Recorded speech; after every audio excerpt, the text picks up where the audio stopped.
Praise lord. దేవుని ప్రశస్తమైన నామమునకు మహిమ కలుగునుగాక. ప్రభు నామమున మీ అందరికీ హృదయపూర్వక వందనాలు. ఈ ఉదయకాలము దేవుని వాక్యాన్ని విందాం. యెషయా గ్రంథము 12వ అధ్యాయము 2వ వచనము. నేను భయపడక ఆయనను నమ్ముకొనుచున్నాను.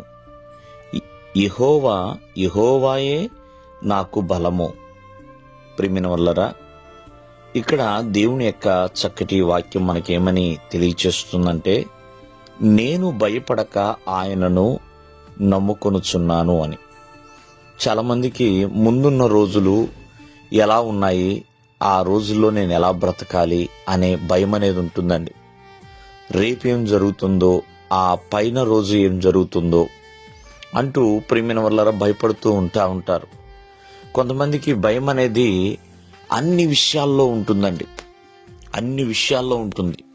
ఈ భూమి మీద భయపడని మనిషి అనేవాడు ఎవరు కూడా ఉండరు. అందరూ ఏదో ఒక విషయంలో భయపడుతూ ఉంటారు. కానీ భక్తుడైతే ఒక మాట అంటున్నాడండి. ఏమంటున్నాడంటే, ఆ పరిస్థితులను చూసి నేను భయపడకుండా ఆ ప్రభువుని నేను నమ్ముకుంటున్నాను అని. మన జీవితంలో ఎన్నో క్లిష్ట పరిస్థితులు వస్తాయి. ఆర్థికమైన పరిస్థితులు వస్తూ ఉంటాయి.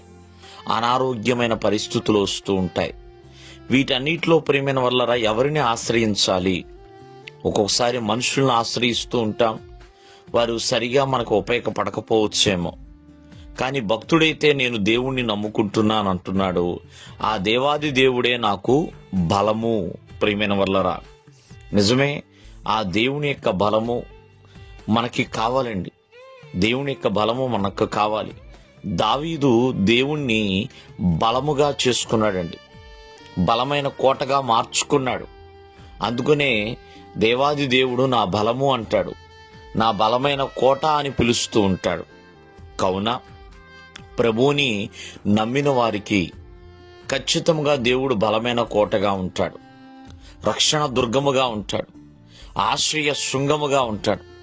కావున ప్రతి ఒక్కరూ కూడా ప్రియమైన వల్లరా ప్రభువునందు నమ్మకము కలిగి చక్కగా దేవునిలో కొనసాగుతూ ఉండాలండి.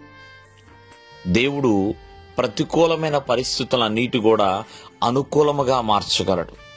కావున ప్రభువునందు విశ్వాసముంచు, ఎన్నో విజయాలు చూడగలుగుతాం.